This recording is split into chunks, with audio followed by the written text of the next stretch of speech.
Maria, a desposada. Quando o anjo anunciou a Maria que ela viria a engravidar pelo Espírito Santo, ela estava desposada de José, descendente de Davi, conforme Lucas 1:27, mas ainda não tinha tido relações sexuais com ele. A palavra desposada é usada para descrever como era um casamento da época. Nos tempos bíblicos, os casamentos eram arranjados pelos pais, que combinavam casar os seus filhos. Por mais que hoje essa ideia pareça estranha, muitos dos casamentos deram certo e levavam ao amor entre o casal. E isso era previsto, uma vez que pais amorosos escolheriam o melhor cônjuge para os seus filhos. Como exemplo, temos Abraão, que arranjou o casamento de seu filho Isaque, conforme está em Gênesis 24. Com isso era feito um compromisso, um contrato entre duas famílias, por vezes firmado na infância, em que a filha de uma família haveria de se casar com o filho da outra. Porém, isso não significava que os dois eram forçados ou obrigados a se casarem, como podemos ver na história do casamento de Isaque e Rebeca, quando perguntam a Rebeca se ela realmente queria se casar com Isaque, conforme Gênesis 24:58. Um detalhe interessante é que esse contrato não era o casamento em si, mas um compromisso em casamento. No entanto, ele era tão sério quanto o próprio casamento.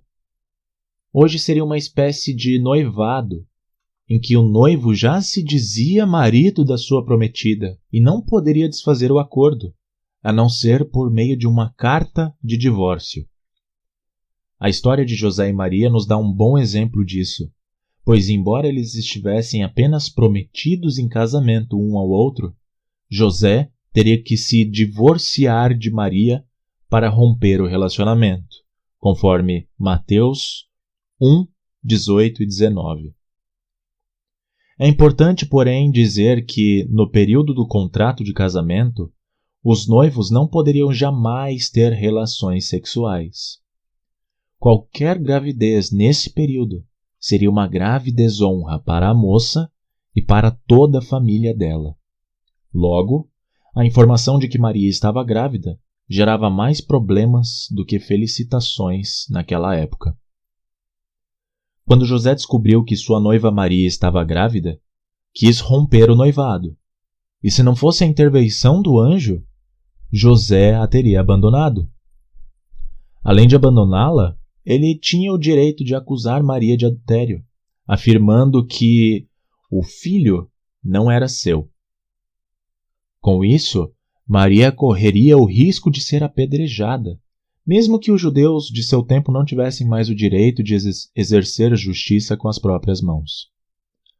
Talvez tenha sido por isso que José resolveu abandoná-la em segredo, para que, como noivo, não houvesse ninguém que pudesse acusá-la, uma vez que apenas o noivo ou o marido poderia legalmente levantar a acusação de adultério contra sua parceira.